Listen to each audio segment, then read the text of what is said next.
Oh, it is Monday night, and we are back. It is hashtag Real Race Talk, the Revved Up Sports Show from Chile, Texas. Bobby, cities are about to close down. It's like we could tell a story here. If you're not from here, I've got a lot of folks that are coming to Texas, coming to Houston for some work stuff. And I'm like, you guys better be ready because shit's going to close down. Airports are going to be closed. HEB is going to be out of bread. HEB's closing early. I saw that. Closing at 8 o'clock, opening up at 10 o'clock. Yeah.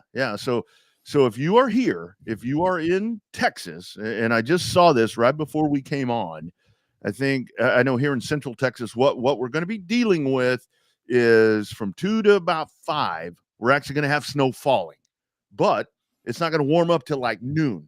So it's going to stick. So it's going to mess some stuff up. That's for sure. Hell, I'm off tomorrow too. Hey. I got a text earlier. It said the office is closed. So I thought for sure we'd have a telework day since we telework a lot. And then lo and behold, got the text message. The whole place is shut down. Treat it like New Year's Day. Do not work.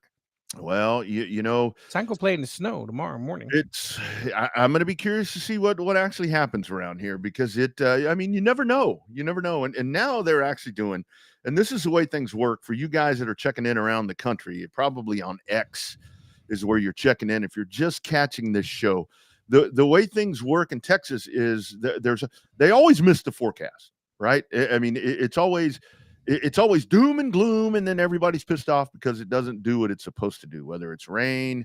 The one thing they never miss is heat, because when they say 105, well, they actually do miss it, Bobby, because they say 101 and it's 105 is the way that works. But what happens around here is they tell us how bad it's gonna get, and then jack shit happens. That's the way it happens around here. Well, first they said it's going to get bad, then they said it wasn't going to get quite so bad. So I think we're going to be somewhere right in the middle. It depended on kind of like watching a video. It just depends on what you saw, anywhere from 2 inches to 5 inches. So it just came through, and I watched some of the Houston forecasts there on YouTube, and they said that there was going to be up to 8 inches in Houston on certain parts, depending on if you got caught in a snowdrift. So yeah. My company is sending all of their executives and store managers and district managers and all this from around the country, from 9,000 some odd stores to Houston tomorrow and Wednesday. But hell, the airport shut down tomorrow. I know. Hobby, both of them are shut down. Going to be a mess. Because they ain't got no ice equipment to de-ice the planes. Oh, man. Well, I can tell you driving in from don't have enough equipment to de-ice the planes. Yeah. Driving in from Tulsa yesterday, I got into Texas. I was probably about 50 miles into Texas, and they were already putting down that, what do they call it? I don't know what it is. The road treatment or whatever? The stuff they treat the road with. It's coming. It's coming. So we'll see what all we get out of this on a Monday that has us blowing and going here with hashtag Real Race Talk with weather.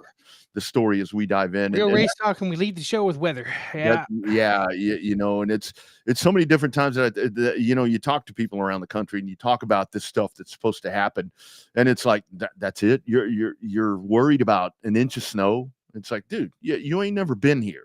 It's a whole different thing over here when this stuff happens. So it's like the heat, and that's where people don't understand heat.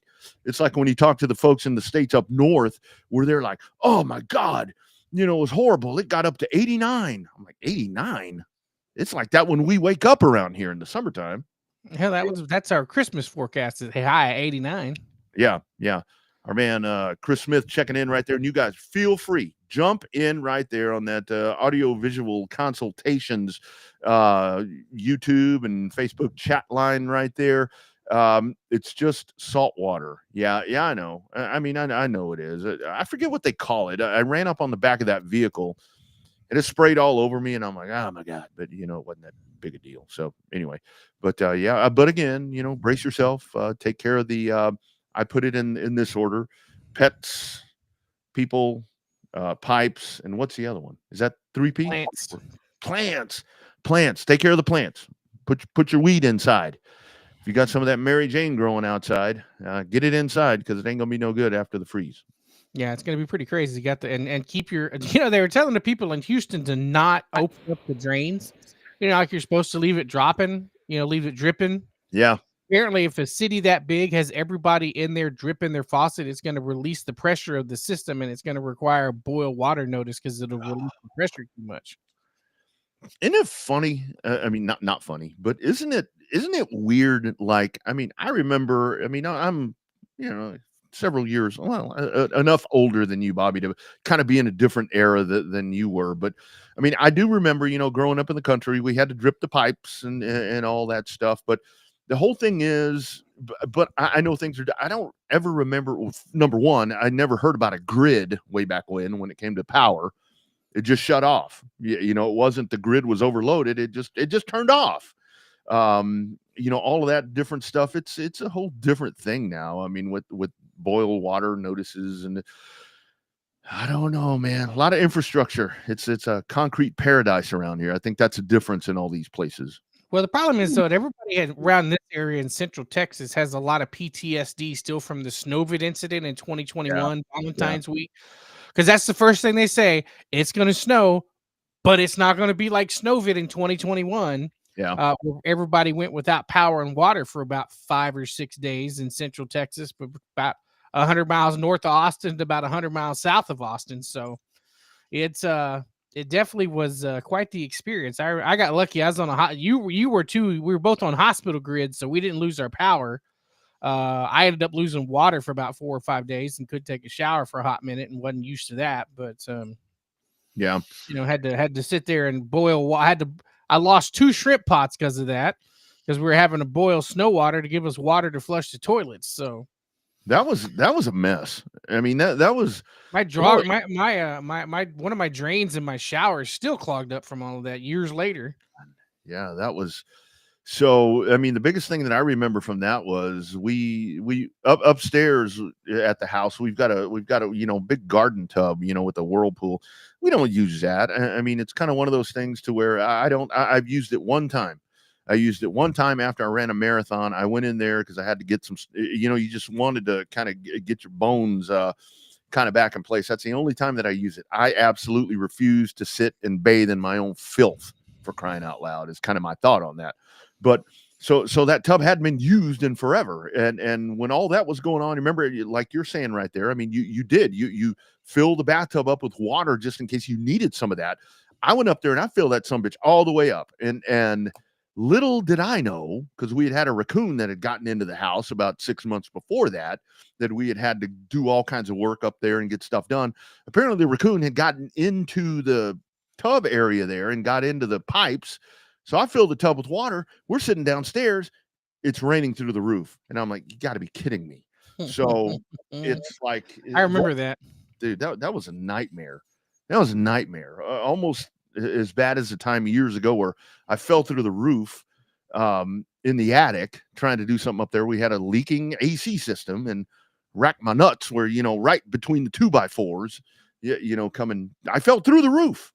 And the kids are laughing. Boy, I'm really glad that y'all are getting some entertainment out of this. I'm glad they didn't, when you think of all the dumb shit that's happened to us over the course of the years, a lot of that wasn't on tape and video like it is now. So that's damn good news now. That's the thing about it, man. I'm glad you mentioned that. It's like the story of my life. I mean, I go back and it's like, I do want to say, Lockhart people, we lost one of our good friends, Bert Trejo. Mr. Trejo, who was 121 Sunset Drive back in those Sunset rowdy days. We lost him. I was out of town, unfortunately couldn't be a part of that, but of his services and so forth. Much like Bobby, when we lost your dad, it's like my life on the road. It's like I'm never around for anything, and it kills me when I'm not here for things like that. But that's where I was thinking about him, because I was talking to a friend and telling stories about the crazy things that used to go on. And it's like, imagine that us growing up. I mean, if there would have been cell phone video or I mean, just anything, audio, just anything. I mean, it's crazy back in those days. Or a lot of that stuff is better unseen and unheard from those crazy days. I know, it's so crazy. The new millennials and stuff like that, those new kids almost had to start reading the back of the spray cans. They're the aerosol smell good cans in the bathroom, because they didn't have TikTok to use for about 12 hours. So My God, they were like, oh my God, what do we do now in the bathroom? Well, you grab either take yourself a magazine, which nobody has nowadays, or just read the back of an aerosol can or a shampoo bottle, because that's all the reading material you're gonna get. Yeah, and that was the other thing over the weekend when that was going on. I'm like, I was watching TV, and we will talk racing here at some point. We're 14 minutes in, and hell, we ain't even close to it. But it was like I was watching this report on the news, and I sound like an old guy. This report, there was something on the news where they were talking to a girl, and they're in Oklahoma. Obviously, I spent the week in Oklahoma, and she's like, well, yeah, she's got 58,000 followers or whatever they call them on that app, and she's going on and on. She's like, oh, well, I'll probably try to find another app. She's naming off all these things, Bobby, about what she might do. Maybe I'll do this, or maybe I'll do that. And right at the very end of it, she's like, if it all comes down to it, I may have to get a 9 to 5.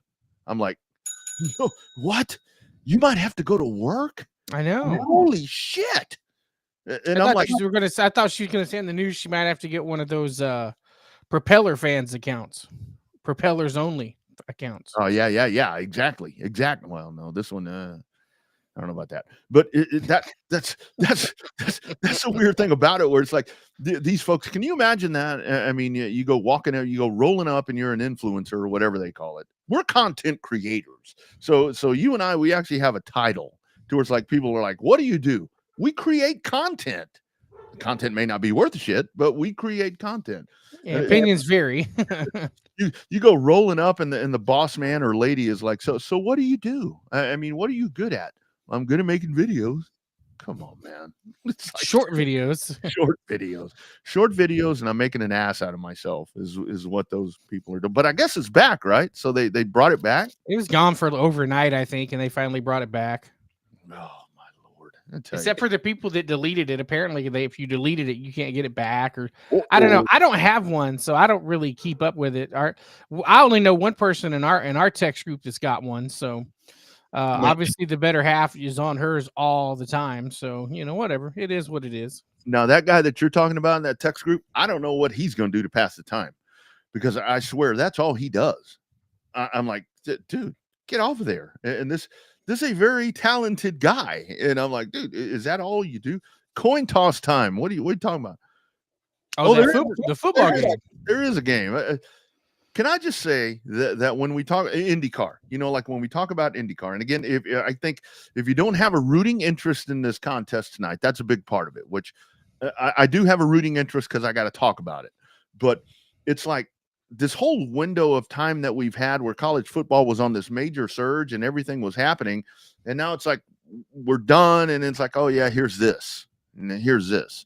So I'm going to be curious to see what happens here tonight, because I was talking about this morning, Bobby, and I'd love your thoughts on this. And again, we'll talk racing here at some point, but this is the Revved Up Sports Show. This game tonight is either going to do one of two things for me. Number one, it's going to prove that the playoff system sucks, because Ohio State's going to run these guys out of the gym. Or number two, it's going to be this playoff system is amazing, because a team that brought themselves up from getting destroyed or getting beat by nobody, pull themselves up, and here they are. They're going to be the national champions. I think it's going to be the former more than anything. I really think Ohio State's going to beat the shit out of these guys here today. Well, the problem is if you go back and look, other than the Kansas City Chiefs and the referees, Kansas City is the only bye team in football, whether it be college or the NFL, that actually won their game. Everybody else, Georgia lost on the bye. Arizona State lost on the bye. They all Detroit. lost. Detroit lost on the bye. Like everybody except for Kansas City and the referees ended up losing their game. So, and I say that because don't get me started on the Patrick Mahomes thing. I'm on that Patrick Mahomes gets special treatments bandwagon after watching that game against the Texans. The Texans hurt themselves. You know, I'm a Texan fan. The Texans hurt themselves, but man, some of them calls, I couldn't believe it. But back to the CFP National Championship. I think it's the problem is the way that they had everybody seated. They don't seed it like a normal tournament. So I think that's the way that just the way everything shook out, where you had, you know, the number 1 seed didn't end up playing the number 12 seed and stuff like that. So they were seated kind of weird. Don't worry, it'll be fine. They'll get to 16 here in 2 years. But did you notice the national championship rings had ESPN on them? No, I didn't see that. Yeah, the national championship rings have ESPN at the bottom on the front face of the ring. Well, you know, they're a partner in this, and I mean a lot of what you're doing right Partner here. my ass, they're driving the whole bus. Well, yeah. So, I mean, that's part of that right there, where this is all being set up. I mean, that is the thing. I mean, it's going to be 16 teams, and I mean that there needs to be some tweaking, and I saw, you know, there have been a couple of good games in this playoff. I mean, involving Texas. I mean, I happen to think that the Ohio State-Texas game was probably the national championship game because, I mean, I love the Notre Dame story. You know, it's very odd for me to see Notre Dame being embraced by many, where usually they are like, you know, the most evil whatever. But they're playing Ohio State, and it's always a good day when Ohio State loses. Well, and I think the whole thing is, I mean, the Notre Dame's got a really likable coach. I mean, it's a young dude, it's a good-looking dude. I mean, it's a guy that can make love to the camera whether he chooses to or not. And I think that's something that's going to bode really well for them. But I don't know. I just hope this thing tonight is a good game, because I think at the end of this college, it's an ass whooping like the Rose Bowl or the Tennessee game, it's not going to be fun. Everybody's going to be like, but you can't say this year that the team didn't belong because they won their way to the final. That's it. So that's the difference between this year and all the other years. Oh, well, this team didn't belong because they got boat raced at the end. But no, they actually ended up winning games to get to the final. So we'll have to see. I mean, it's always a good day when Ohio State loses, but I'm not necessarily a Notre Dame fan either. Yeah. Tim, that'll be the last straw for me. There are a lot of reasons that I try to jump off the Dallas Cowboy bandwagon.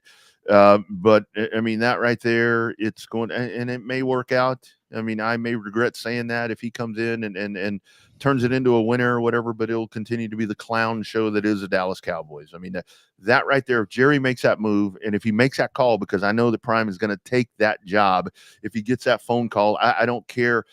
You know, Prime's talking about with Shedeur Sanders, where, well, you know, I don't want to coach if I'm not coaching him. Well, if he stays in Colorado, he ain't going to coach him, because Shedeur ain't going to be in Colorado no more.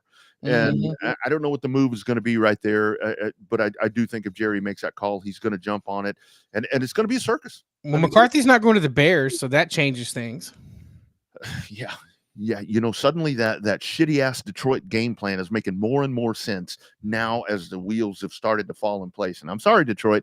I know people love Detroit. Our man Steve Sims is probably the only true Detroit fan that I know, other than Chip Brown, a friend of mine with Horns 24/7. Those are true Detroit Lion guys. Aaron Glenn leaves, and if he leaves, and now Ben Johnson's going to a rival, the crying coach over there, he's going to have a hell of a time. He's going to have a hell of a time keeping that train on its rail. But damn, he's done a great job, though. Well, he has, and good for Detroit. I mean, I can tell you. But so why are people not? Why are people not? You remember Terrell Owens when the Cowboys, and I'll also say Lamar Jackson. Why is the whole narrative of Lamar after yesterday? Well, Lamar did his part, which he did, but they lost again. If that's Dak Prescott, can you imagine what's going on today, Bobby? Well, here it is again. They lost. Baltimore lost. Problem is that tight end Andrews is really good at what he does. He's a clutch player, but he just was not very clutch yesterday. Because you knew I even called it. I was over at the in-laws house. I'm like, watch, they're going to toss it to the on this 2-point conversion. They're going to go toss it to the bottom to the tight end right here on the bottom, number 89. Sure enough, they did, and then he just plumb ass drops it. So Yeah. that's okay. I didn't care who won that yesterday as long as they found a way to beat the Kansas City Chiefs. That's all I cared about. Well, I noticed your new Kansas City helmet behind you. You like that? That was a gift. I mean, because now, I mean, I spend so much time in Missouri. I've even got I'm wearing my Chili Bowl shirt today, and I'm not doing this because I came back from there. I'm wearing this because I'm cold. We don't turn the heat on in this house. I mean, it's got to be really, that Snowvid that we were talking about, Bobby, I think we finally turned it on day 3. So yeah, it gets cold around. Yeah. I'm kind of digging Kansas City. I mean, it's hard to not root for a winner. You know what I mean? It's gonna no, it wasn't from Milton. Wasn't from Milton. I saw Milton on Facebook. He was gonna order a Little Caesars pizza. It's gonna cost $11, and by the time did you see that delivery fees and all that? It's gonna be $24. Come on, Milton, just go out and get it, dude. It ain't that cold. Go get it. I mean, it's not yet. There's no ice on the road yet. Yeah, it ain't that cold yet. On the show in about 6 minutes, we're going to talk to Owen Pittman. He's going to join us from the South Texas Race Ranch. We'll get his thoughts on what may be going on in his world.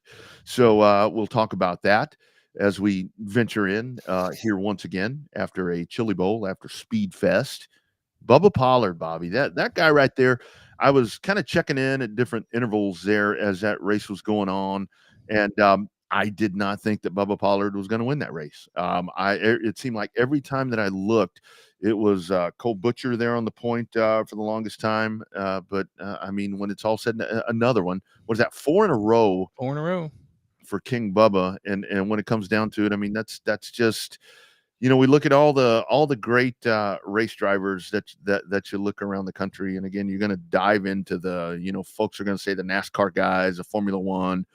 Obviously, Kyle Larson is a guy that is just amazing. But Bubba Pollard is just that's a special talent right there. And I love that because he's just Bubba Pollard's just like you and me. I mean, you and I both talked to that guy. Yeah, and just a regular dude. Just a regular dude. Just a regular dude. It's like I got to tell you, one of the proudest moments that I've ever had is standing around in Pensacola, and I'm standing there, I get a hit on the shoulder, and I turn around, and Bubba Pollard's standing there and hands me a 24 ounce beer. He's like, drink that. I'm like, all right, that's cool. So he's just a regular guy, But he hangs down there in the hood during the Snowball Derby. Mm-hmm. You go down in the hood. He's down there by that big bonfire and that big DJ trailer down there, the big long white trailer that stays there all year. Yeah. So that was a lot of fun hanging. He's just sitting there. It's 12 o'clock. He's got a race at high noon the next day, and down there drinking and partying with the rest of us, just like those old school NASCAR guys. Mm-hmm. Yeah, and that's we'll talk about this in a little bit, maybe after Owen's done. Kind of touch on that because that's the one thing that I've really kind of taken out of the Dome, but I really saw it more with the Chili Bowl. Is the whole, and I mean, we can kind of start the conversation right now and get our viewers and listeners kind of interacting on this as well as we go, but. Like when you go to a big pavement race, and again, they're great. I mean, the Rattler, the All-American 400, I mean, the Winchester 400, all the different races. Those, while the intensity is very good, the Derby, the intensity, the stories are really, really good. They feel like, those feel like business meetings to me, to where it's like everybody's there with a job to do, and the fans are there to kind of keep their eye on everything. But when you go to some of these big dirt events, and I think I talked about this on Dirty Air, to where you go to these big dirt events, those people are there to have a good time. And I think I finally realized, because I see that a lot of folks say, well, dirt's better, asphalt's better, which that's not the debate right now. But it's like these big dirt races are just a hell of a lot more entertaining, it seems like to me. Well, it depends on when you have jet fighters inside a goldfish. Goldfish Bowl. I mean, it makes it happen. I mean, you're running late models and modifieds and different things of the like inside of a dome stadium, in a racetrack that's smaller than a football stadium. you're going to have the close action, and you're not going to have any time off. Whether you're looking at first and second or eighth and ninth, you're going to have guys running over each other, especially there at the Dome. And then you see it as you get further along in the alphabet soup down there at the Chili Bowl. So I just think that it just becomes a way of the nature of the beast. When you have that many cars on that small of a track, it's bound to happen. Yeah. And I think the thing about it is, because you look at it, and I think you my man, just hit on the point, because I have said, and this is only my opinion, that when you go to the Derby, because I saw my man Ryan over there from South Alabama Speedway, that he had mentioned, he kind of did the Snowball Derby greater than the Chili Bowl, and whatever. I mean, those are two staple events. But when you go back and you look at the Derby, I think you and I both agree that one of the best races, the absolute best races that you're going to find that weekend, is the last chance qualifier, because that's when it's like white knuckle, balls to the wall. You got 50 laps to try to get yourself in the race. And I think that's where dirt is different, because it's constantly that, where you have to keep trying to improve. And I think that is the difference. And these indoor events, that's a great point right there. When you kind of circle them all down, I mean, the late models are about to go to Volusia, and I think that's going to be off the cuff as well.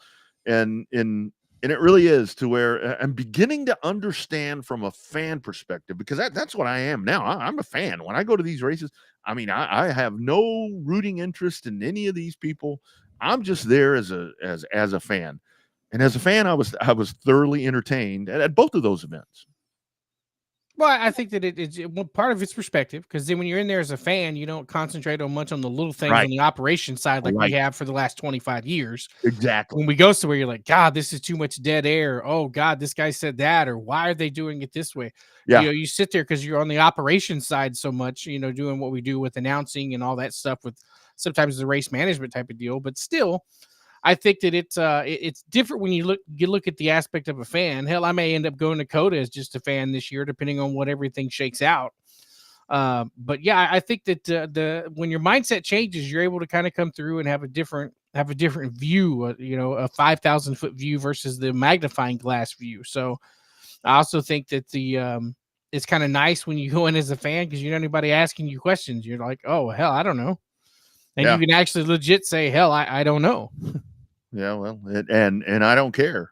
It's one of those things where even in kind of with the Chili Bowl thing, the other thing or other topic of conversation that I wanted to touch on is that something that we talk about a lot on this program with the whole streaming aspect. Well, we had that again. We had another streaming incident on Saturday where Flo was running that event, and they had a problem. And it frustrates me it frustrates me a lot that I saw a lot of people immediately going to social media, Facebook especially, to where it's like, come on, Flo, you're killing me here. You're doing whatever. Odds are, if you're watching that event, if you're watching the Chili Bowl, subscribe to Flo, that you like Flo Racing page, right? What did Flo do? As soon as they saw the problem, they go straight to YouTube. Free. It's right here. Here's where you go. And it stayed on the whole time. They didn't. Now, except having to preview it, I think they didn't have enough time to change the graphics, because they kept saying, check out the free preview the whole time. But when I flipped over there at the beginning of the first B main, by the time I got home and was able to watch it, they ended up, it had 55,000 people watching it live. And that was for the Bs. There's no telling what it ended up being for the A main. Yeah. But I will say the downtime between the second B main, the track prep, and the A main this year for the Chili Bowl was a lot better. Yeah, it was. Normally, man, you're dragging ass on that deal, and you're like, you text back and forth and can read 3 or 4 chapters in a book like AJ Brown on the sidelines at a football game. But it's like, you sit there, but this year seemed a little different. Although a little bit more content and stuff, but I mean, that is Flo's Super Bowl. Oh, and absolutely. for it to quit working in the middle of their Super Bowl on the day that it matters the most, that's rough. But then again, we've been there. Shit happens. Of course. And the whole thing is where, and I posted this, in the most respectful way that I could, the other night, because I'm sitting here I'm sitting there watching this, and I'm like, oh, okay, people, quit complaining. Flo has told you where to go. Quit sitting here saying, well, if you don't get this fixed, Roscoe P. Coltrane. Click the link. It's right there. Just quit bitching. Fix it. If you can if you figure out how to get on your smart TV to get to the Flow app, you can get on your smart TV and go to the YouTube app. It's simple. They give you a damn code, QR code. Click that shit. Go. It's like, it's the immediate bashing of, I don't care if it's Racing America, Flow, IMCA TV, whatever the hell that's called, and Race on Texas. I don't care. Quit beating them up. If you really want to watch it that bad and they're telling you where to go, just go. Just click it. And then if you're going to bitch about wanting a refund, send them an email. Don't put it there. I mean, these streamers are these streamers are giving you a service. These streamers are saying, and for the folks, I saw some folks where it's like, well, the Flow price is outrageous. Well, if I saw somebody in Michigan post that the Flow thing is, the price is too much, whatever. Okay. So what's it going to cost you to drive to Oklahoma or fly to Oklahoma for 7 days, 5 days, whatever it is? I mean, just watch it. They're telling you where to watch it. It's right there for free. I don't know, man. Yeah, people are just so one-sided and self-sided here lately. You can't see past the end of your nose a lot of times here with some of this stuff. So, but I mean, it's so. It's part of the nature of the beast nowadays, just because you have the instantaneous gratification on most things. Yeah. So the fact that you're inconvenienced because I mean, if you're watching, it goes. I saw that, and some of the things I was sitting there thinking, you're watching on a smart TV. Switch the damn app over. Yeah. Just switch the app. You're already on a smart TV. People bitch about that. It's like you're watching something on the internet. The internet's not always stable. Our internet goes out during the middle of the show sometimes when it's not stable. And sometimes like that, especially in this day and age, the digital age, shit happens. Yeah. And it's like, it's just that instantaneous. Just because of the fact that you're able to get on social media at your house on your internet and bitch about the service going down doesn't mean that it makes it right that the service went down. I mean, yeah, I guarantee you there were execs over there that were shitting their pants. It happens to all of us. When our service goes out and we're sitting here trying to get the show on, we shit our pants. So we know that's what was going on over there at the HQ over there at Flow. Same thing happens to Race On. Same thing happens to Racing America when something doesn't go right. Like, it just becomes one of those issues to where, technology's there, but it's no different than when the signal goes out on Fox. It just doesn't happen to go out on Fox as much as it used to what time before. Yeah. So I mean, it's just it happens. It happens everywhere. You just don't see it a lot. Yeah. And I saw Owen Pittman coming up here in just a couple of minutes. He's in the waiting room. We'll get him on here in just a minute. But it was, the other part of that was, when kind of the backside of that was, so Flow gives you the place to go watch it when there's a problem. And it's like, oh, well, if they can if it can be on YouTube that easy, then why isn't it they have it for free? Yeah. Why was it always there? Yeah. Why isn't it always on there for free? I mean, come on, man. That's a business. I mean, they're operating a business. It costs them a lot of money. I don't give a rip if you can go to a weekly show, and whatever the streaming company is that's setting something up there, it costs them a lot of money. I mean, whether it be just the internet connection thing in and of itself. And it's not, I mean, you get a lot of these companies. I mean, if you're rolling out there, if you're rolling up with a hotspot, you're doomed. I mean, because that's your problem right there. If you're going to go try to stream something with a little bitty old hotspot, you're in trouble, because every AT&T, Verizon, T-Mobile, I don't care, Cricket, whoever it is, there's a lot of people on that network, and that hotspot ain't going to do it. So that's your own problem. But when it comes to an event like that with Flow, they've got multiple connections and different things. I mean, I've seen the setup that Racing America used to do at the Derby to try to get all that shit done and get all those people. They're paying those people to go there. That's a lot that goes into that. Well, just do it for free. well, okay, well, I got $100 in my pocket. Let me just give you this. Yeah, I don't need this money. Here you go. Come on. I mean, it's oh, Lord. The only really good show with a lot of content that's on YouTube for free is our show. That's right. That's right. And RevvedUpSportsShow.tv. It's right there. And I mean, look it up. We're right there. All right. Let's go diving in here. We're into the cold time in Texas. Well, cold time everywhere. It's going to be a cold time all across the Gulf Coast. Apparently, it seems like. And we're going to welcome in our man. He's way down south. Oh, well, we lost him there for a minute. I think we're having a little bit of a problem there with connecting with him. I'm going to send him over another link. But oh, there we go again. So we'll try it again. I think we have him now as we dive in right there. Look at that beautiful face right there. It is the man, Owen Pittman. How you doing, brother? What's going on, guys? Doing well, my man. Doing well. Is it cold down there? I got shorts on with a Peyton Taylor hoodie. Can't go wrong with that. Yeah. I'm wearing pajama pants as we speak right now. So not a big thing. So Owen's wearing pants. Yeah. I do want to ask you to tell us about your trip down or over to Tulsa. I know I saw you out and about over there. Kind of a quick hitter right there for you. Yeah, it was an in and out. I tell you what, we drove up. I picked up Billy Mazzell in Frankston on the way up. We enjoyed the Chili Bowl one night, dropped off a trophy to Twisted Tech, turned around and drove back home. Missed our exit on the way home. Too much BSing and not paying attention. Got a ticket about a mile after I missed it. So I was on a road I didn't even belong on and got a ticket doing 82 and a 65 in Oklahoma. And then we turned around and went back 12 miles and got on the right road and went home. Nice. It's all good. Yeah. Well, at least there's only 82 and a 65. I know you like to drive pretty fast, so only 82 is probably a good thing. Well, I mean, Yeah, the question is, I mean, what were you? Was it Billy being distracted, making his memes on the way home, or y'all just that deep in bullshit through there?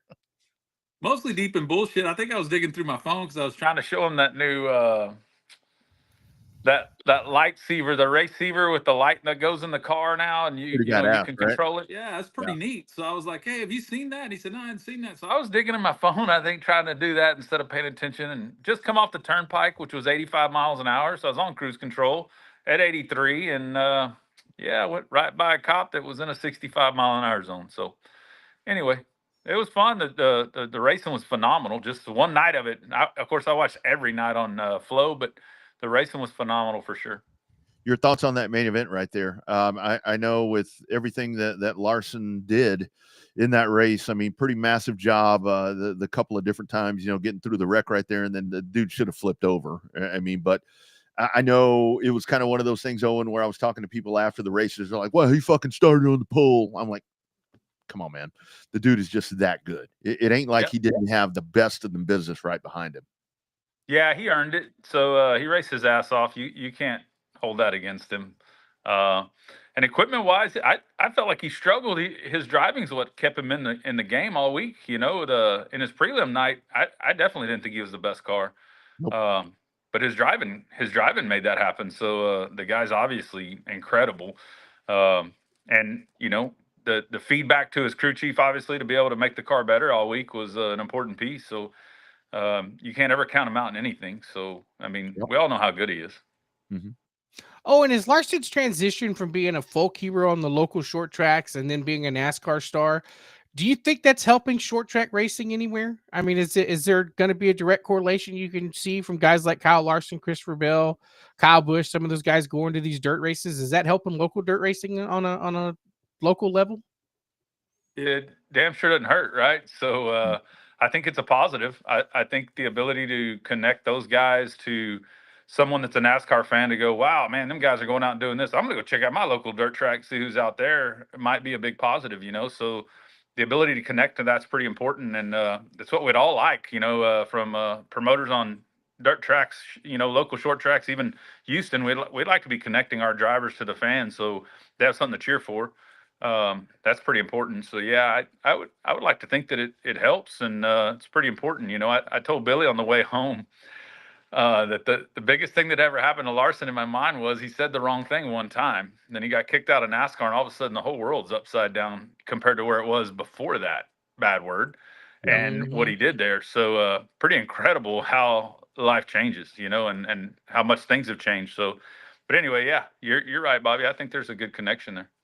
Yeah, it really is. And it does remind me a lot of like in the pavement days, when you had, the Allison brothers and Darrell Waltrip and these guys, Butch Lindley. I mean, these guys that would go off and run big asphalt races. I mean, it really did. I mean, because when you go to these races, Chili Bowl, for example, I mean, you can't just walk up. Kyle Busch is there. You can't just walk up and bullshit with him. But I mean, it is, you're like right there within eye shot of him. You might get to shake his hand, you might get an autograph and all that. And I think that is something that's pretty important that I'd love to see, because with pavement, Chase Elliott does it, William Byron, these guys are getting better with doing that, to where I think that's where pavement does need to get better, that they need to draw those guys in and kind of let them be one of the people, let them be one of the people. I think that's something that's kind of missing a little bit. Yeah. I always had a story where we got done at the races one night there. We went to the Waffle House in Tulsa, and Tony Stewart and his crew chief and two ladies who were with him come walking in, sat down in the booth. And it was just us, me and three other guys, just there having a good time at the Chili Bowl. And then they all walk in, and one of the guys with us kind of starstruck. We were like, dude, they're just here to have breakfast like us. So let's leave them alone. And all right, yeah, okay. And we waved at him on the way by, and then Tony Stewart was like, have a good night, guys. That was the end of it. But it was pretty cool to see Tony Stewart in the Waffle House. I'd imagine after most NASCAR races, he's in a helicopter going somewhere way far away. He's not hanging out at the local Waffle House, in my opinion. Oh, and I got to tell you guys, Bobby, I got to tell you guys one of the best things that this past week that I was there. So Tony's dad, Mr. Stewart, and I'll finish that here in just a second. He comes walking up. I get to meet him. We're sitting there talking, and he's telling stories. He's talking about Tony as a dad and talking about Leah and all these different things. It's like he's known me for years, just sitting there talking. I introduce myself. He says my name 3 different times as we're conversing right there. So as he's walking off, he's departing, I'm like, Mr. Stewart, it's been a pleasure talking to you. And he's like, hold on, son. Number one, he called me son, so that makes me Tony Stewart's brother. So he's like, son, Mr. Stewart died many years ago. You call me Nelson from here on out. I'm like, that's pretty fucking cool right there. I'm like, that is pretty cool. Pretty cool. Oh yeah, we've always joked. Me and Mike Riley set up next to Sammy Swindell's parents one night in the rowdy section over there years and years ago, and it was the most awkward thing I've ever done at the Chili Bowl, is sit next to Sammy Swindell's parents, because everybody's booing Sammy and cussing him and saying the F word and sorry, yes. They all hate Sammy, and we're kind of sitting there. We know who they are, so we're keeping our mouth shut. We didn't even cheer for nobody. We were just like, what do you do now? And we always joked that Mike Riley, he sat there and talked to him all night. He's been invited to Thanksgiving dinner every year, but awesome. Yeah, pretty cool. Chili Bowl's neat. You get a lot of different experiences there. Something else. Well, speaking of racetracks, obviously you're here for a big reason tonight. We'll transition over back to local short track racing with the reason that you're probably here tonight. I mean, I know Rodney knows, but tell us about you got the Chili Bowl down. Now you've got your promoter hat back on and working on the stuff down at the race ranch. What you got to share with us about the race ranch? Yeah, we got a big season lined up. I'm pretty excited. The schedule's pretty solid. Pretty excited. I've done a ton of work trying to get this schedule where I want it. I'm going to go to one real quick, Rodney, on the whole Stewart deal. Yeah. I got a call that I was pretty excited about. Pretty awkward today, but I don't know if y'all ever been driving along and Ken Schrader calls your cell phone and you kind of go, oh, okay. So you answer it and Ken Schrader says, hey, Owen, how's it going today, man? How you feeling? Wow. I'm good, sir. How are you? Yeah. Oh man, I'm great. And he said, hey, I want to come down there on, I think it's March 21st. Run the cars down there at the track. Can we work that out? I said, absolutely, man. I can get you in there on a Friday night. We can do that Friday all day long. So that was pretty damn cool when Ken Schrader calls your cell phone. And just so happened I have Ken Schrader in my cell phone because we've conversed before, but obviously he had mine and called to just make sure things are going our way. But anyway, as far as the race ranch goes, man, we kicked this thing off with a big Texas Dirt Crown. You should have, there you go, the Texas Dirt Crown. Thanks to Chris Walters and Nathan Moore and all they're doing for that event. That's going to be a great event with those the Elite Outlaw 410s both nights to kick this thing off. late February, early March, as early as we could get it, really, without worrying about weather too much, Then we roll right into another big event with the Dwarf Car Nationals. Rained out last year, but I tell you what, they bring a lot of cars. That's a neat event. We're excited to have that down here at the race ranch. And they're excited, March, they're coming out of a lot of guys traveling from cold areas down to hit the beach in March. So just after spring break, it should be a great event there. And then we roll right into our season. We're going to have, a good amount of races with a lot of racing. We got all kinds of series between stems, the South Texas dirt trucks, the dwarf cars. We're doing some 1,000-to-win factory stock. You'll notice we only have six factory stock events on our schedule. They're all big paying events. We really struggle with factory stocks in 2024, so we've decided to tone them back and go to fireballs. We got a lot of interest in fireballs down south here, so got a lot of fireball events, and just kind of mixed it up this year and put out a pretty killer schedule. We're pretty excited about leading us down into the South Texas Shootout end of the year, and then we're gonna change it up this year. Me and KR are going to do the inaugural Sparkling City Classic, something we talked about a long time. That might be a 5-day event, might be a 4-day event. It's too early to tell. So it's going to be a big event to wrap up our year in December, as always. That'll be a December event. So a lot going on. Excited to put the schedule out after I'm done talking to you guys tonight. Oh, and I think one of the things I know that, I've kind of talked to you about releasing schedules with us and so forth. I think one of the things that you have done this year is that yourself and I-37, you guys, because right there on that corridor, from Pleasanton to Corpus Christi, you guys kind of working hand in hand a little bit right there, trying to some of that cooperation right there, because your classes really do coexist. Kind of talk to that part, working with Ray and those guys to kind of make sure that you're kind of giving each other just a little bit of elbow room right there on your race dates. Yeah, we worked together pretty close on the schedule. I think we had 6 dates originally on top of each other when we both penciled down a schedule, and we both just worked to clean those up to get to where, hey, I'll do this one, you do that one type thing, and get it narrowed down to where we're not racing on top of each other. The feedback I got from most of the drivers here, they like to be able to drive up to 37. It's the closest racetrack on the easiest freeway run there.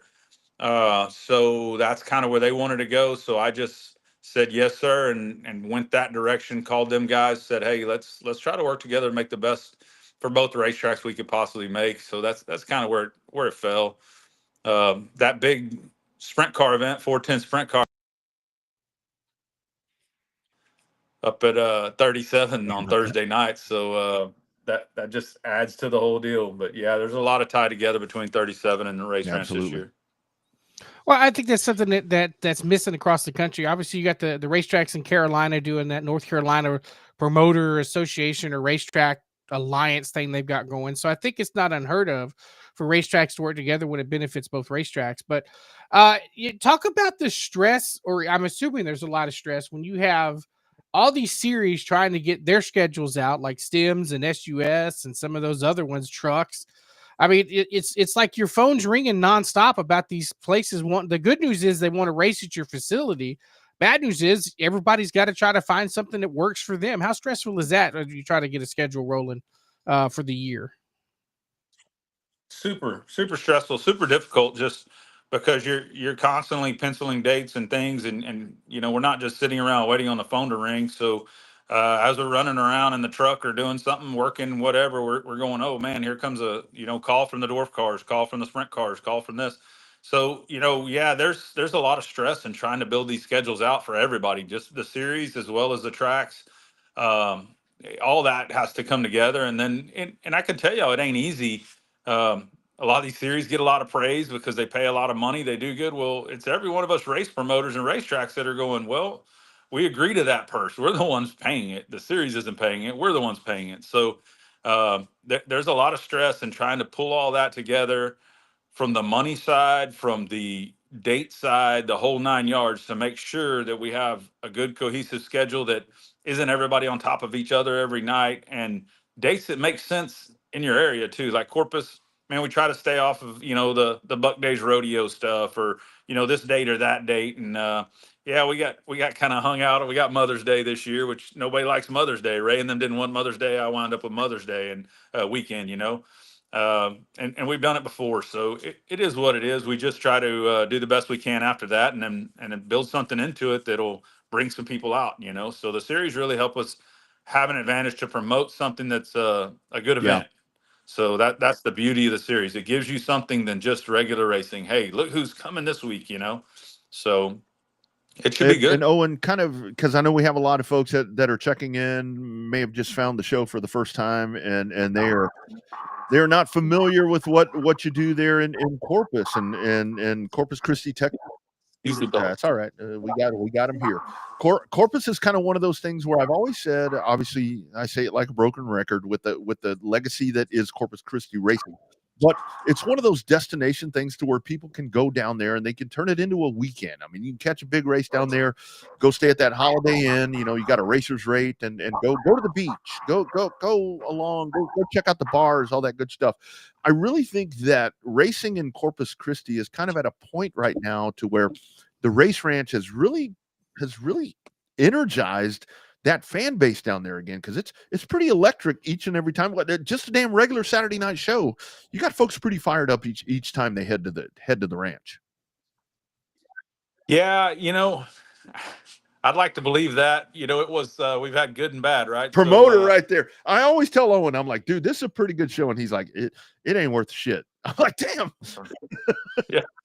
Yeah, so no, I mean it's good and bad, right? So we struggle with the beer license this year, and there's a big promotion behind that. For instance, we do a lot of different stuff. So we had our probably largest crowd I could ever remember in being involved at the race ranch since 2004, 2005 timeframe to kick off last year. So I kicked it off, and I'm going, holy cow, man, this is going to be the monster season of all time, and it kind of just went downhill instead of uphill from there, unfortunately. And nobody's fault, really, just how things worked out. And we had some great racing after that as far as the crowds went. And it kind of dwindled. And we had some beer license issues that they're still trying to work out that affect it, man. I tell you what, people like dollar beer. They like some of the stuff we do here. So we have to circle our wagons and make sure we continue to do that stuff and make this place the best it can possibly be. And there is a lot of competition in Corpus. So, whether you got, hockey, baseball, semi-pro baseball, semi-pro hockey, and just lots of stuff to do. So you have to constantly work at promoting what our game is and what we can put out that people will enjoy. And like I said to Bobby earlier, I think the series add a big deal to that. It's our chance to showcase something other than just normal night racing.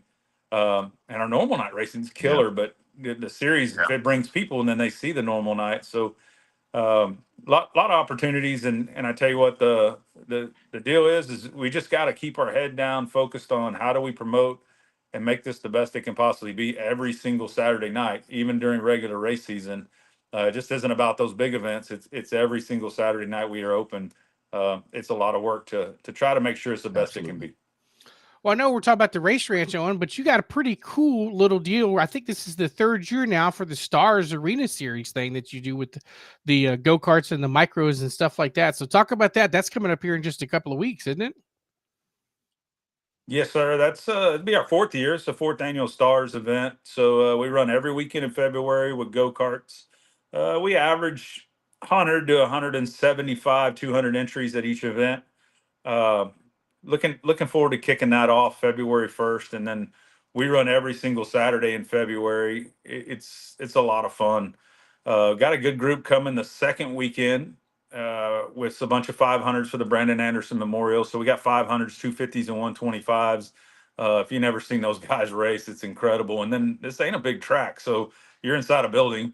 So we got a lot going on with that, but yeah, we're excited to kick the series back off. We do it every February. We'll continue to do it. We love it, and the kids love it. It's a great opportunity for the kids. Lots of trophies, lots of money paid out over the course of 1 month. It's a pretty big event, and we really enjoy doing it. For sure. We'll get that race ranch schedule back up here a couple of times before we're done here. But obviously talking about that event right there, in the indoor event. But let's talk briefly about Houston. I know you and I chatted, kind of some big thoughts right there. You mentioned the asphalt racing earlier as well. I think pretty good year. I think we release that schedule here on the program. But kind of your thoughts with that? It's I think a lot of folks are like, what classes and all this, that, and the other. You know what's going to happen right there. I think it's I think folks just need to realize that it's going to be, what's been going on, because it's a building process right now, to where it's like you had the foundation, you're just trying to get this thing built and trying to get car count up and get folks in the stands there at HMP. Yeah, absolutely. We love it. The asphalt deal's been good. I think we struggled through the middle of last season, and we finished the season off really strong. We have some great stuff this year, including I don't know. Nathan's been working on it to put it out, but we're gonna run the elite non-wing sprint cars on July 5th, and that's gonna be a big event, big purse. That's gonna be a kick-ass event there. So excited to see sprint cars on the asphalt, and that one's cool. But man, we're doing a lot with these Crown Vics. We're doing a lot with different classes. We're doing a lot just to keep this asphalt thing rolling and growing and doing good and being healthy. And there's a lot of talk of trucks being built or trucks going to be out there and then modifieds. And we know some guys that are coming back. I've talked to Joe Armandia, and it sounds like he's going to be back as well as you got some of the cool kids that are already racing trucks. They're going to move into mods too and stuff like that. So man, I tell you, asphalt racing's a lot of fun, and I'm excited to have a great year there again. We're working sponsors. I got some great help up in that area, so a lot to do there. But I tell you what, I think it's going to be a good one. We got a couple of like INEX sanctioning, I believe it's called, because we're looking at bringing some bandoleros. A lot of these young kids to get to having some fun with us out there. I'm trying to get two of those quarter midget events. We know we have one for sure. I'd like to see a second one, because that was a pretty neat deal overall. I'd like to bring them quarter midgets back out there and give them the chance. Them kids had a blast. Things like that. And then, I'll be honest with you, we're like Crown Vics, we're looking at some jumps and things to add to the straightaways just to make it a little more interesting with a Crown Vic. I mean, we're trying to think outside the box to make this thing work and continue to grow, to pack people in the stands. And all that'll do is make it better on all the racing, So got to remember, we kick off with a double truck feature because we didn't wrap up our last year. So they got two features opening night. So that should be a really good one. So we know the challenge of being in a smaller market like Corpus, even though it's a big market for Texas, but overall kind of small.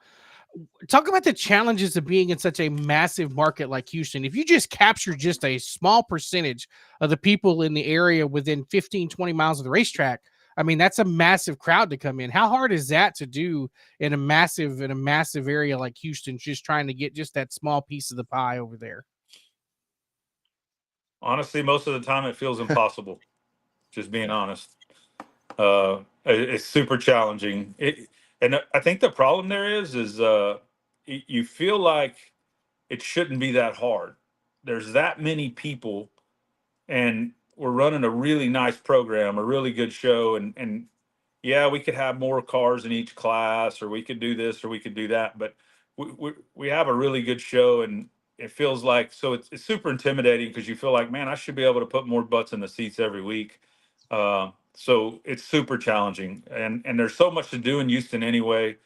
And we got to keep our head down. And the nice thing about Houston, there is some sponsor money. There's some good money to be made in Houston to help the program and keep it moving forward. So I'm looking for everything I do in Houston's a longevity piece. It isn't about this week or next week. It's about 5 years from now, still being there doing this with Dean and working together. And we got a great relationship that I think we can build and continue to be there 5 years from now. We just need racers to accept it. I mean, accept it, build stuff, come race with us, and then don't give up. We saw some pretty good cars, some pretty good outlaws and different things that ran with us half the season. Then they disappeared.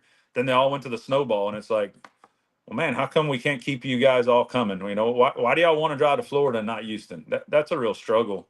That's hard to understand, Bobby. Honestly, it's kind of like, how do I get more butts in the seats, no matter how much advertising I do or promotion we do, or something tricky that might work really good in Corpus, right? And we're going to try some Easter egg hunts and do things like we do here that actually draw huge crowds there. But some of that we tried didn't work the same. Just didn't work the same. So trying to find that promotion every race to put butts in the seat is absolutely a challenge, even in that market. Yeah, and Owen, lastly, kind of the one thing that you've mentioned tonight that I think is so important is you can talk about whether it's dirt or asphalt. I mean, let's just say hypothetically that you had a Cars Tour race at H&P, which that in and of itself is going to sell itself. Sprint cars in Corpus. I mean, whatever the case right there. So much of this is when you have a big event, I mean, it's going to bring people in because they're going to come because they follow the series. It's the regular races. I mean, it's the weekly shows, bi-weekly, whatever the hell it is, once a month, whatever it is. Those are the shows where it's really incumbent upon us as, whether we work for the track or do shows like this or fans, racers, to go out there and tell people, look, this week we have a race. It's not the World Crown 300, but we have a big race event that's going to be happening because every race is a big race in this sport. And I think that's where we need to like put this charge out to our race fans and racers to where it's like, you need to help us sell the regular events because that's the ones where we need people to show up for. Yeah, absolutely. And you see it out of some of the guys, you can go to their Facebook pages and see, hey, we're racing tonight, and they do a good job that helps, and because everybody that sees their friends with that, right? So in Corpus a couple years ago, every person that walked in and said, hey, I'm here to see Bobby Chaffee, well, he got $1 off of that person, and we paid out a lot of money over the process of doing that. And it was a real nightmare to manage, to be honest with you. But the key was trying to get the racers to get more involved with pushing people to come through the gate, and I know a lot of racers feel like, hey, that's the promoter's problem. That's the promoter's job. But at the end of the day, it's all of our job. Every one of us needs to work together.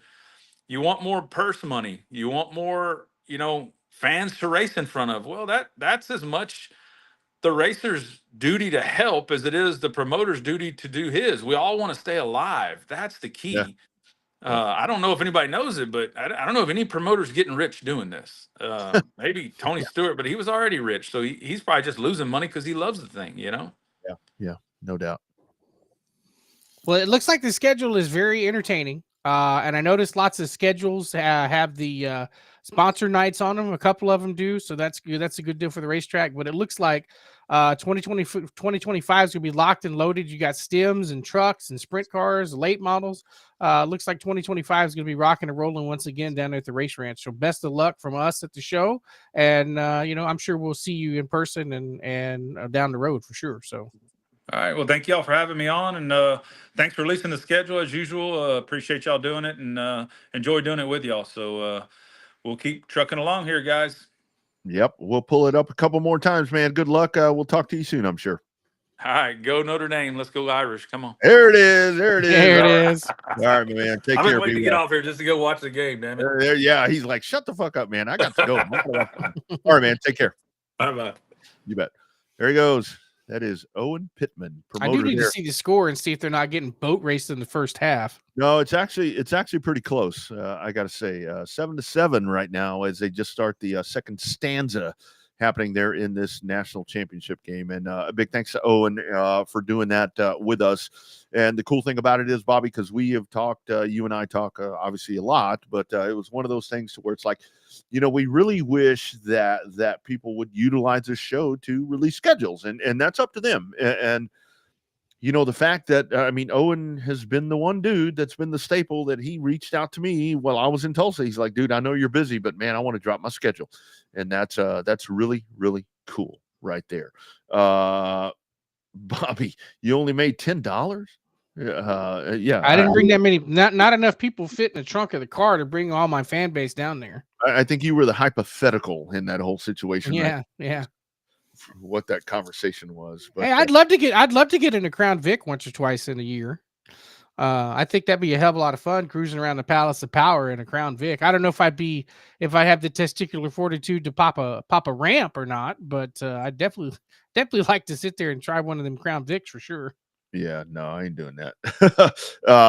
Great thought right here. Been going to the Chili Bowl 12 years, seen a lot of top drivers at the Waffle House and IHOP, most of them. They really are. I mean, they really are just like we are. I mean, I was very fortunate with this past week with what I was down there for. I got to, I mean, Christopher Bell won the race that my company sponsored.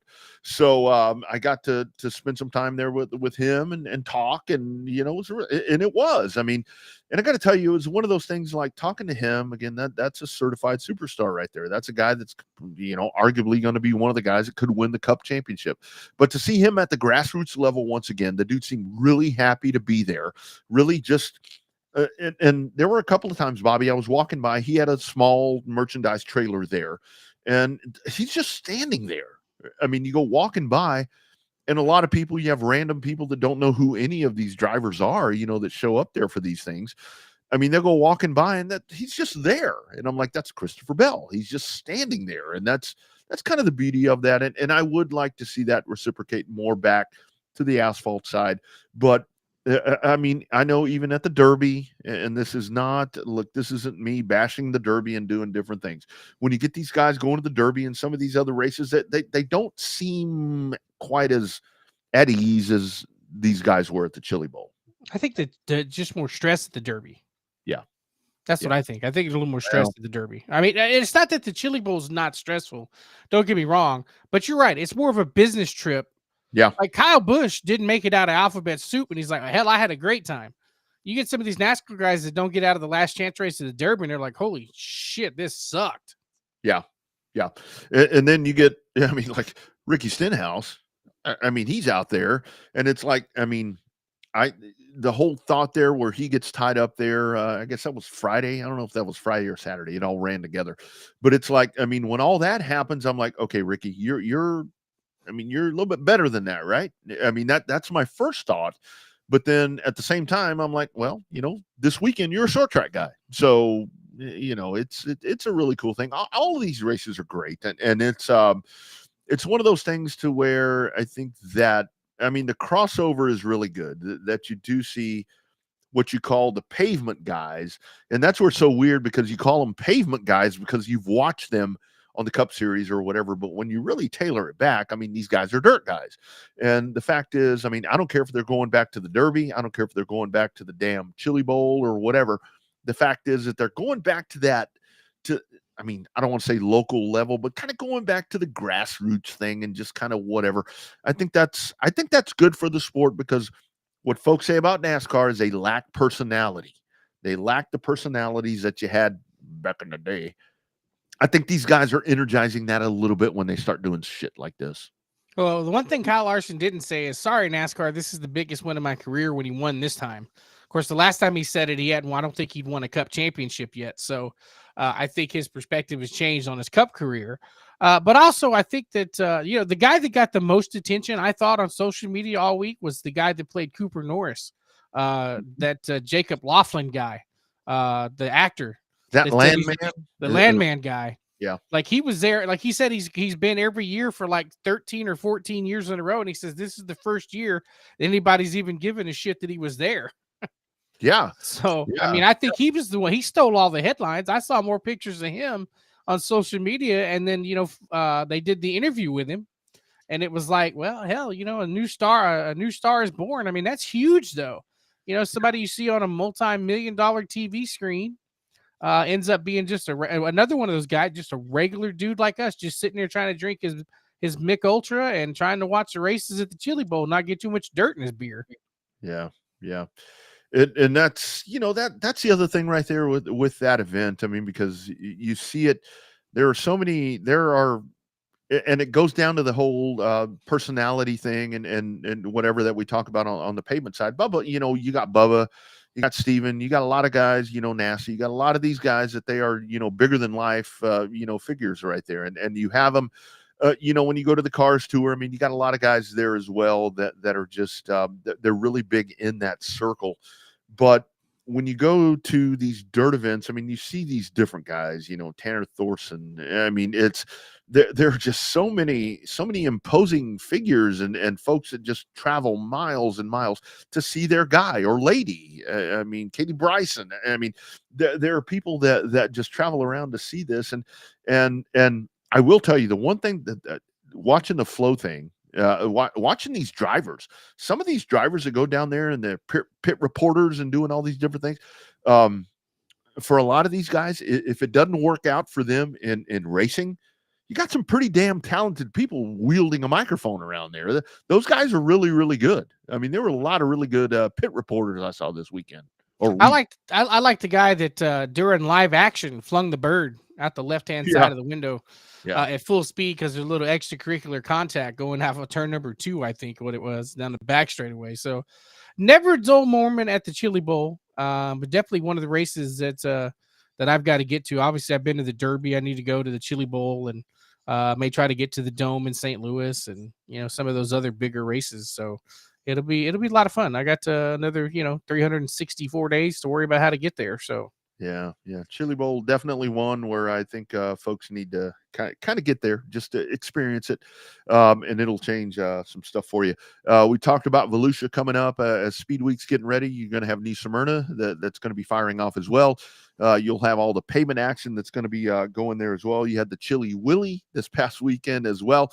It was, this is supposed to be the off season, but you had all these different things going on with Cordeal, and I do want to give a big round of applause right there to Ricky Brooks and everybody. They did a really good job to be able to put that, to kind of boost that program together. I mean, because they pulled it a day early, didn't they? Yeah, they pulled it in a day early. I was there in Tulsa, and I got a text from Alan Dietz, and he's like, check your email. I'm like, okay, whatever. And so it was one of those things where it's like, we need a voiceover. We're going to change this. We're moving it up. Can you produce this? And I was able to do it. I had my shit with me, but it was like, they did a really good job to be able to do that. And Racing America did a really good job to push that out and, get that in front of people, and they got the race in. I mean, that's the most important thing. So, it's the off season, but it doesn't feel like it. It's winding down a little bit, but we're about to fire up again because now we get into February, and that's when we really start cranking. Yeah, but it seems like there's 2 events that open up the racing season, and it is the Chili Bowl, number 1, and Supercross Anaheim 1. Once those 2 events hit the TV screen and hit the racing radar, that's when I feel like racing season has started. Yeah, it kind of ends at the Derby. Right in there. You get a couple of weeks off, and then you get about 6-8 weeks off right in there. And then when the Chili Bowl hits and Anaheim 1 usually hit about the same time every year, because next you had the Roar at the 24 for mainstream racing. Next week is the 24 Hours of Daytona. Then you got the ARCA cars going to Kevin Harvick's New Kern County Raceway there on the West Coast. So it's racing season's here. I mean, hell, before we know it, we're 2 weeks away from the Clash at Bowman Gray. I mean, I'll be watching it intently on my birthday. So I'll be stuffing my face with birthday cake and watching the Cars and Stars of NASCAR take on one of NASCAR's most famous tracks. That's going to be a really curious event to watch right there, and some of the changes that have gone on there at Bowman Gray, and that's to embrace that series. I mean, again, this is where we go back to, you get the negative comments about, well, they're doing this and that and the other. I mean, that's part of the thing. I mean, if you're going to have a Cup Series rolling in, I mean, you have to have that happen. So, just let it be done. I mean, just let it be done. Let's get out there and race. Before we get out of here, I do want to ask your thoughts.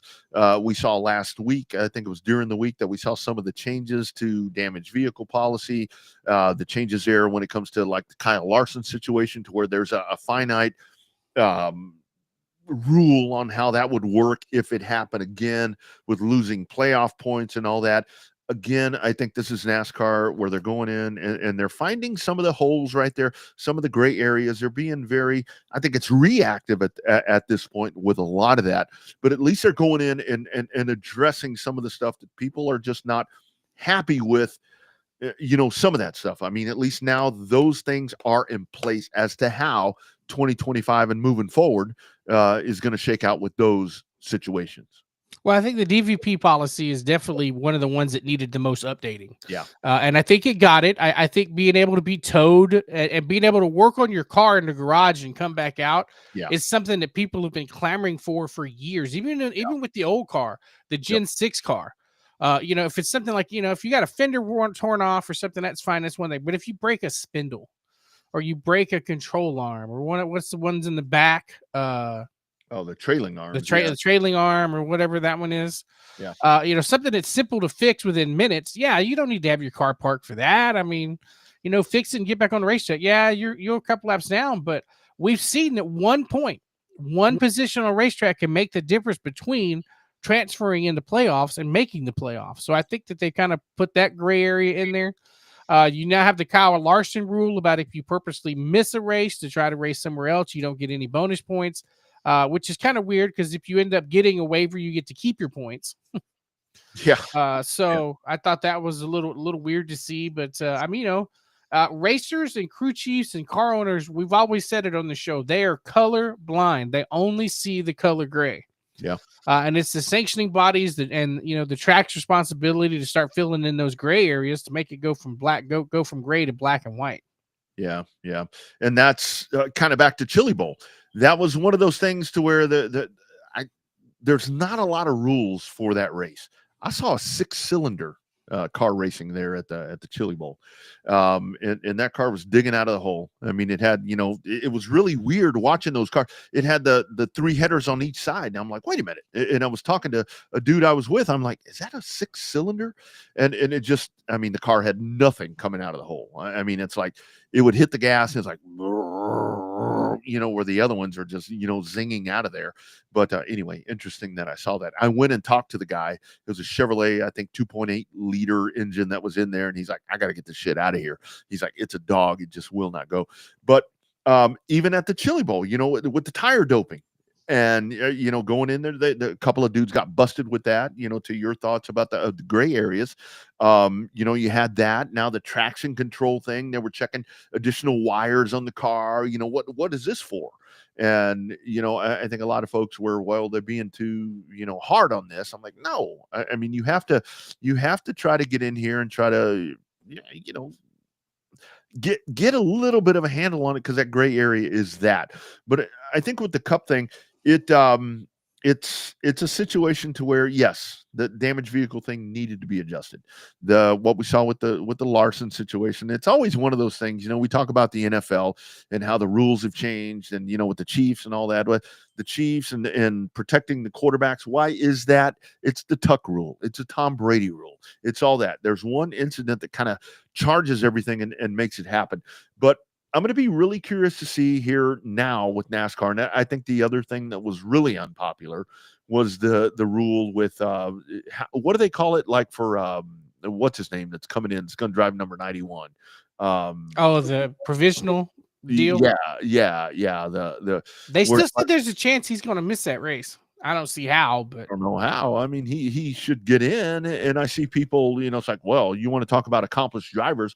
What about Jimmy Johnson? He's still on a team roster. That's why that is like that. I mean, if Jimmy Johnson was not the owner of a team or wasn't a part-time driver, I think that would be a different thing. I'm not the biggest fan of that rule. The other part, when it comes down to when you start talking about charters and teams making races and all that, other than the Daytona 500, when do you have a surplus of cars trying to get into a race? You don't feel the fucking field. Yeah. So it's like we get worked up over little things that are, the end result really not important, like the flow thing. They told you where to go watch it. So I don't know. Let's go to Bowman Gray. Let's get racing. I'm tired of talking about all these different things that piss people off all the time. Apparently, it pisses me off too. I'm getting all worked up. Well, I mean, somebody's going to get pissed off regardless of what we do. So yeah. So anyway, great program once again for our friends over in Texas. I'm going to find it right there. Right there. There is your South Texas Race Ranch 2025 schedule. As Bobby mentioned right there, you got some good dates in there. You got a lot of variety. I mean, there's a lot of things that are going to be happening in Corpus, kind of working hand in hand right there with I-37, which is over in Pleasanton, right there in that I-37 corridor. What's that? That's about 120 miles apart. Something about like 2 that. hours. Yeah, a couple hours. Yeah. About 2 hours, depending on which side of Corpus you're on. Mm-hmm. Yep, absolutely. And I pulled this up a while ago because I did want to, I pulled it up by mistake, but that is your South Texas IMCA modified schedule that's going to be coming up. That dropped last week, adding Heart of Texas Speedway. You've obviously got Cotton Bowl, Texana, I-37, and the race ranch. And I really think that that's something that's going to be cool, kind of working out right there. I like the addition of Waco. I talked to Kevin Rogers over the past week, and he's like, this is something we really want to break this thing out.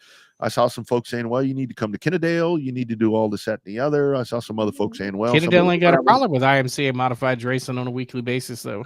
That's exactly right. That's exactly right. And you don't want to go in there and try to step on their toes. And the whole thing is, I've seen some of the conversation with the back-to-back where there's lots of travel involved right there. Yeah, I mean, it's a lot of miles. The two Waco races followed by an I-37 race and a race ranch race. That's going to be a challenge. That is a lot. But, the folks that sit here and say, well, I'm going to race, I'm going to do this, that, and the other. Well, there you go. I mean, that's part of the deal. I mean, that's part of the deal. I mean, if you want to race, they're handing you a schedule with venues that want to have you there. You need to find a way to get there. I'm interested in a November race because everybody else has two. Everybody's got two races. So I wonder where they're going to go on this November 6th and 8th. Yeah. Really curious. That's TBA that you see right there. And we are working to have James Cole, obviously our man from On Demand Shirts, try to get him on here and talk a little bit about that, because that series is drastically different. I mean, it started off there with Jacob Horch and his dad and family, and now it's kind of gone into the hands of KR and ODS. And I mean, I think that's some pretty good progress right there. That's going to do really good things for them, I think. Yeah, I think having an experienced promoter like KR, with the connections he's got all over the state and all over the Southwest region here, I think it'll be nothing but a good problem to have KR on here every once in a while talking about his great modified series. Yep, absolutely. All right, great program. We got a football game to watch. It's 14-7 with working towards half, so you got a half to go right there. Again, weather the story. You guys bunker in. If you're out in the country, drip those faucets. Open the cabinet. That does work too. Get a little heat in there. See, they never told us that back in the day. It was never. I got cabinets open now. I got a cat trying to get into the cabinets, but that's all right. Just don't close that thing. Leave that thing in there, Mm-hmm. and be sure and protect your peas. Your pets, pipes, people, penis, and plants. That's 5. That's the 5 P's. That's 5 P's. We added that extra P only right here on #Real Race Talk. Thanks to Owen Pittman for being a part of the program. Thanks to all of you for checking in from around the country and around the world. Bobby, there were people that walked up to me at Chili Bowl and they're like, Revved Up, right? I'm like, yeah. So there you go. One dude walked up, a Texan. He's like, hey, you're Rodney from Revved Up, right? I'm like, oh, yeah, you watch? He's like, often, but I do know that you come on that show. Oh, well, I mean, that's half the battle is knowing. Thanks. Baby steps. Thank you for your service. So anyway, and by the way, thank you everyone for your service. All right, Bobby, rest of the week for you, dude. How many days are you going to have off? I bet you're going to be off all week with this weather. I don't know. I was off today. We were closed today. We're closed tomorrow. I don't know about Wednesday and Thursday, but we'll see. I don't know. I'll probably do a little bit of work tomorrow because I was off on Friday too. So, oh well. Yeah. Well, that was a vacation day. So, yep. Here we go. He was listening. Milton Hope says, "Go Chiefs." Milton, a lot of people saying that your team has a little bit of influence there. Your man Patrick Mahomes. The only problem that I have with all of that was when Mahomes. Again, some of the calls questionable. Obviously, but when Mahomes does I'm going out of bounds, nope, I'm not. That's the only one where I'm like, okay, that's kind of chicken shit. Come on, like Kenny Pickett that one time, and when he was playing for Pitt, did the fake kneel and then ran for 50-yard touchdown. So it's kind of like an unwritten rule right there, where if you're gonna go out of bounds, the dude's gonna lit up and he's gonna kind of let you whatever. So that was the only one that I had a problem with.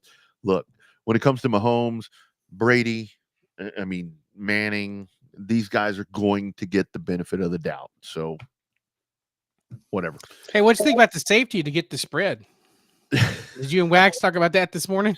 And I'm glad. No, we didn't. I'm glad that. I mean, I don't lay a lot of scratch on these games whatsoever. Which the few times that I do put money on the line, I did say that the Commanders are going to win the Super Bowl.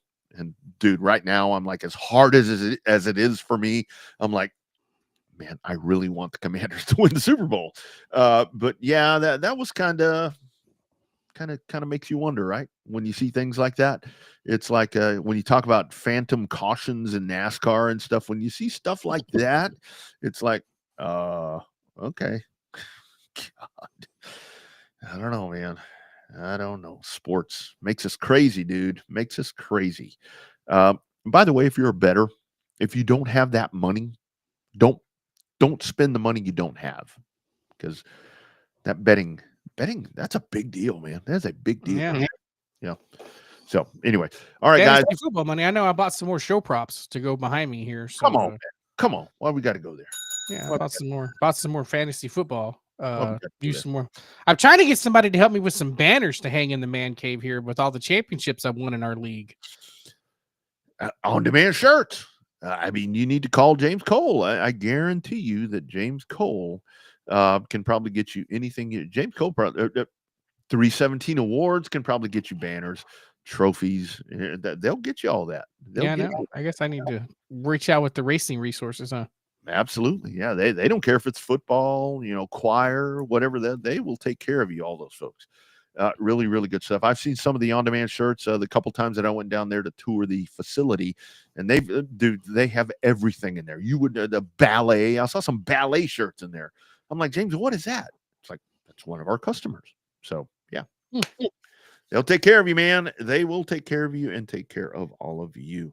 All right, guys. Everyone along the coast here, everywhere. I mean, be warm, I guess. And send us your pictures of your race cars in the snow. Oh, yeah. Race car pictures. But tag them. We'll tag us, or we'll make a post for it about showing us your race cars in the snow, and that'd be kind of fun to see because it doesn't happen along the Gulf Coast all that often. Yeah, that's right. And as we mentioned, we had a post. I think it was on Facebook to where it's like, look, if you have a racetrack that, Owen dropping his schedule here with us for the Race Ranch. And once again, there it is. If you have a story at your racetrack with your promoter, influencer, if you're one of those TikTok people that don't have a job right now and you have a great story that you would like us to talk about, we can certainly do that here on the show. RevvedUpSportsShow@gmail.com.